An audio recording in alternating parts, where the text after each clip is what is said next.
Hi అండి. ఈరోజైతే మీ అందరి కోసం ఒక చిన్న యూజ్‌ఫుల్ టిప్ అయితే చెప్తున్నాను. ఒక్క రూపాయి కూడా ఖర్చు లేకుండా చాలా ఈజీగా మనకి ఈ వర్షాకాలంలో వచ్చే అన్ని రకాల పురుగులకి కానీ, లేదంటే బొద్దింకలు ఉంటాయి కదా! మెయిన్ వాటినైతే అస్సలు రానివ్వదనమాట ఈ స్మెల్ వల్ల. దానికోసమైతే మనము కర్పూరం బిళ్ళలు తీసుకోవాలనమాట. వాటిని ఇలాగ ఇక్కడ చూపించినట్టుగా పౌడర్ చేసేసుకోవాలి. చేయితో నలిపేస్తే చక్కగా పౌడర్ అయిపోతుందనమాట. అందులోకైతే మనము ఇక్కడ నేను వెనిగర్ కానీ, లేదంటే నిమ్మరసాన్ని కానీ యూజ్ చేయాలి.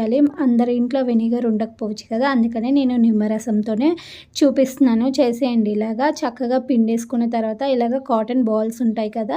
ఆ కాటన్ అయితే మంచిగా బాల్స్ లాగా చేసేసుకొని అందులోకి మంచిగా డిప్ చేసేసుకొని అన్ని మూలల్లోకైతే ఇలాగ పెట్టేసేయాలన్నమాట. వంటగదిలో కానీ, బెడ్రూమ్‌లో కానీ, హాల్‌లో కానీ ఎక్కడైనా చక్కగా మూలల్లో పెట్టేసామంటే మనకు ఒక్క బొద్దింక కూడా రాదు. ఆ స్మెల్ వల్ల చక్కగా వెళ్ళిపోతాయండి. మనకి కాటన్ లేదు అంటే కాటన్ క్లాత్ ఉంటుంది కదా! దాంతో